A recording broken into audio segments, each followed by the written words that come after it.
Welcome to Shri Revathi's kitchen. మనము ఈ రోజు చేసుకోబోయే రెసిపీ నువ్వుల లడ్డు. దానికోసం కావాల్సినవి నువ్వులు, బెల్లం. ఇవి 1 kg నువ్వులు, 1 kg బెల్లం. నేను లడ్డు కోసం ఈ బెల్లం తీసుకున్నాను. ఇదైతే చాలా బాగుంటుంది. బెల్లం ఎప్పుడైనా తీయటి బెల్లం తీసుకోవాలి లడ్డు కోసం, ఉప్పగా ఉండకూడదు. ఇప్పుడు నువ్వులు వేయించుకుందాం. కొద్ది కొద్దిగా వేసుకుంటూ నువ్వులు మంచిగా వేగేదాకా వేయించుకోవాలి. ఎక్కడ మాడిపోకుండా చూసుకోవాలి, అప్పుడు లడ్డు బాగుంటుంది. మాడనివ్వద్దు, దూరగా వేయించుకోవాలి. ఇప్పుడు నువ్వుల్ని వేయించి పెట్టుకున్నాను. పాకం కోసం బెల్లంలో నీళ్లు పోసుకుందాం. తగినన్ని పోసుకోవాలి, ఎక్కువగా కూడా పోసుకోకూడదు. చాలు. ఇప్పుడు పాకం వచ్చిన తర్వాత మీకు చూపిస్తాను. ఇప్పుడు పాకం వచ్చిందో చూద్దాము. ఇప్పుడు పాకం కరెక్ట్ గా చూపిస్తాను మీకు ఎలా రావాలో. ఇప్పుడు నీళ్ళల్లో వేస్తున్నాను, చూడండి. ఇప్పుడు ఎలా అవుతుంది చూడండి. నీళ్ళల్లో వేస్తే, నీళ్ళల్లో వేసిన తర్వాత ఇలా అంటే దగ్గరికి రావాలి. అప్పుడే పాకం కరెక్ట్ గా వచ్చినట్టు. ఇలా రావాలి. ఇలా అంటే సౌండ్ రావాలి, అప్పుడు వచ్చేసినట్టు, పాకం వచ్చేసినట్టు. కొద్ది కొద్దిగా నువ్వులు వేసుకుంటూ కలుపుకోవాలి. ఇద్దరు ఉంటే చాలా బాగా కలిపొస్తుంది, కానీ నేను ఒక్కదాన్నే చేస్తున్నాను.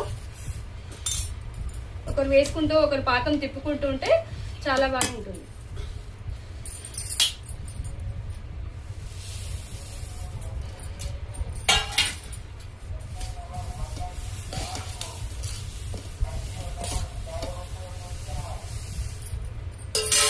చూడండి, కలుపుతున్నాను. అన్ని నువ్వులకంతా బెల్లం పట్టుకునేలా కలపాలి. ఎక్కడ కూడా గ్యాప్ ఇవ్వకూడదు, ఇలా కలుపుతూనే ఉండాలి. చూడండి, ఇప్పుడు ఇలా మొత్తం కింద నుంచి మొత్తం ఇలా కలపాలి.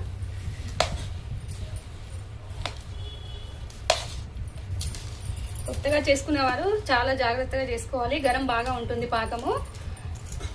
చల్లారిన తర్వాతే కొద్దిగా చల్లారిన తర్వాత గోరువెచ్చగా ఉన్నప్పుడు లడ్డు కట్టుకోండి. గరం గరం ముట్టకూడదు, చేతులతో ముట్టకూడదు.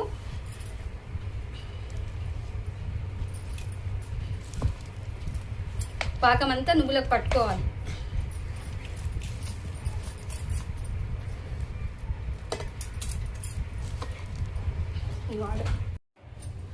చేతులకు ఇలా ఆయిల్ రాసుకొని కొద్ది కొద్దిగా ఇలా తీసుకొని లడ్డు చుట్టుకోవాలి.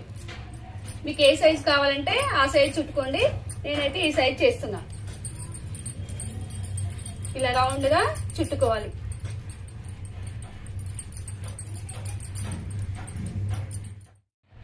ఇప్పుడు లడ్డు చుట్టుకొని మధ్య మధ్యలో ఇలా కలుపుకుంటూ ఉండాలి. అప్పుడే లడ్డు రౌండ్ గా వస్తుంది, లేకపోతే ఇలాగే ఉండిపోతుంది.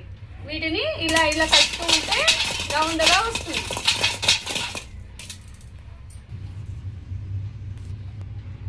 కేజీ నువ్వులు, కేజీ బెల్లం కరెక్ట్ గా సరిపోతుంది. ఇంకా ఎక్కువ తీపి కావాలనుకుంటే ఇంకో 100 గ్రాములు వేసుకోవచ్చు.